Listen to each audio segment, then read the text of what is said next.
Congratulations on the documentary, seriously. Oh, thanks. It is a brilliant piece of work. I mean, this is your first documentary, right, Bob? Yeah, thanks. And what made you decide to jump into the documentary arena?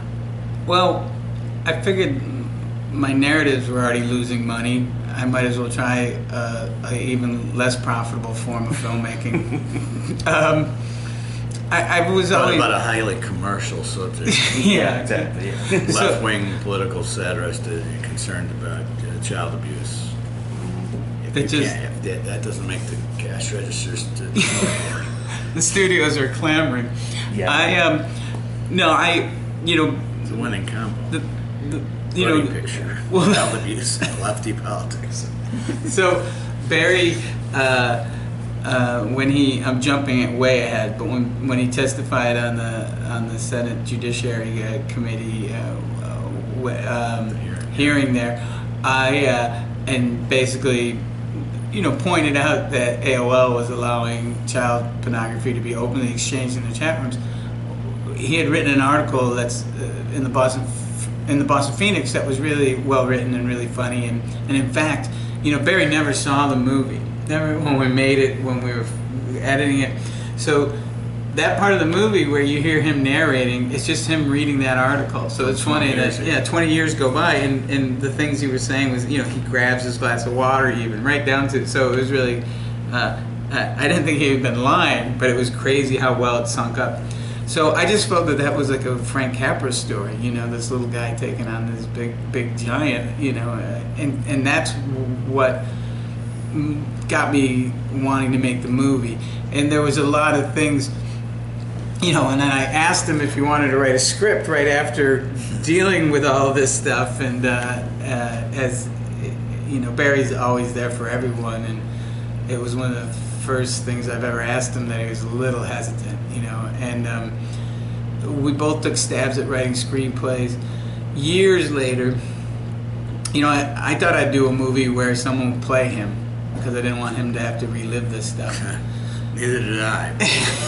and so I had heard him on podcasts like Mark Maron's WTF and Dana Gould, and I could sense that he was probably ready to open up on camera. I mean, he's always been an open book, but the worry of triggering, I hate to use that word, but the worrying of making him, putting him in a bad place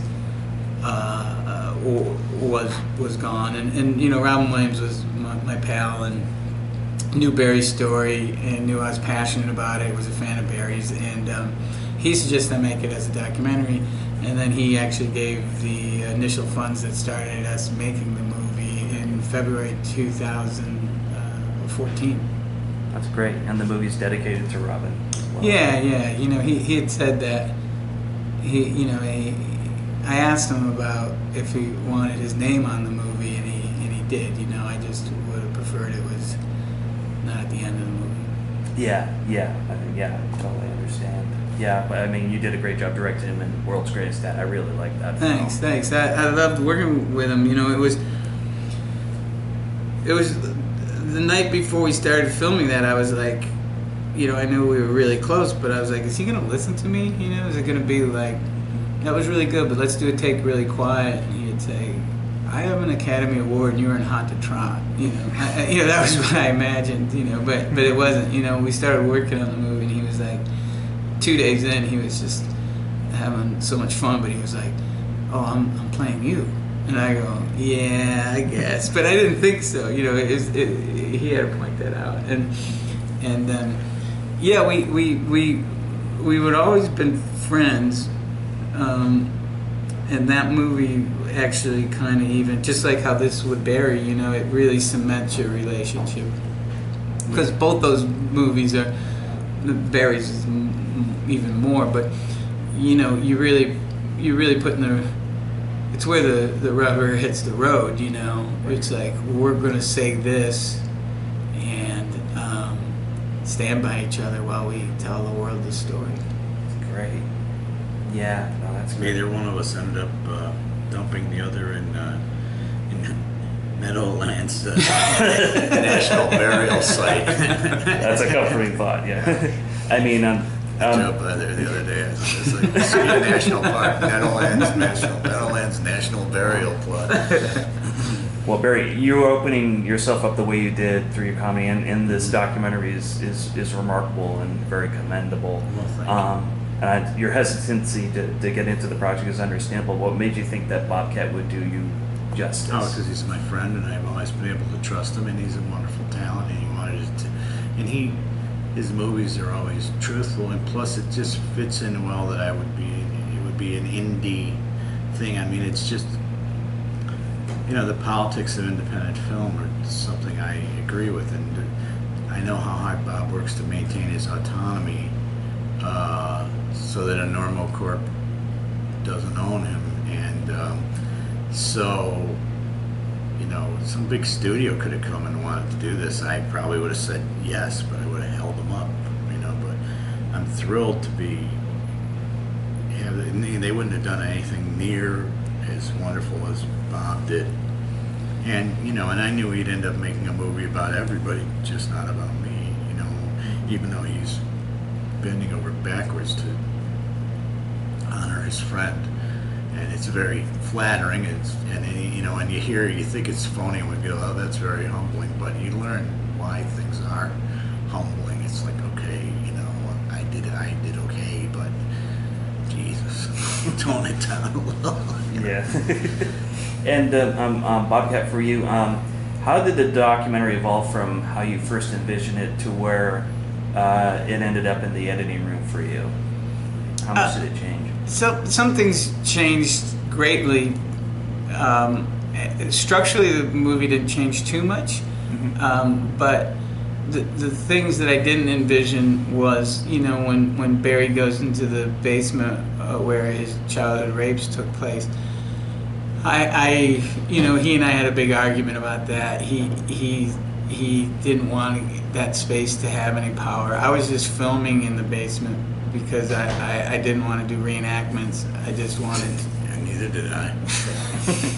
So we wanted to. Could have led to more hearings. So we had an argument, and he said, "I'm not going to come all this way and not go down there. You can film it or not, but I'm going there." So that's why it looks different from the rest of the movie. Because you keep saying that, and I never noticed that, but probably because by the time I'm watching that, I'm in another place. Yeah. I'm elsewhere. I'm going like, wow, this doesn't.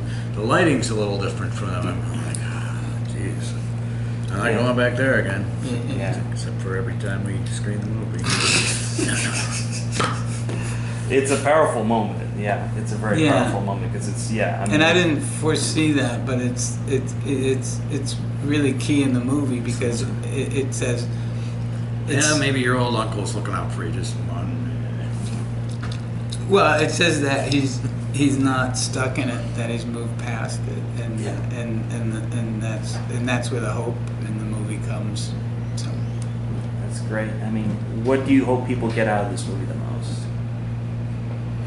The courage to listen to others, and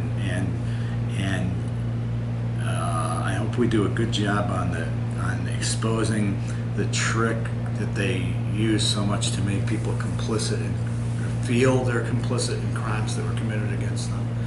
I wasn't complicit, so when someone says that you want to set me off to say, well, it took a lot of courage for you to admit hold it right there. Mm-hmm. I didn't admit anything. I didn't do it. I was 4 years old. I don't care if you're I don't care if you're an adult victim of rape.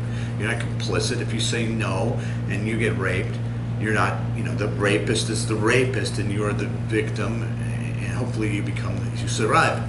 But, that's most important to me is to really put a cannonball through that horseshit, that misuse of the language that really benefits the perpetrators of these crimes and really continues to enslave the victims of it. So it's important. The end of the movie where it says if you're a victim of abuse, tell someone, tell everyone.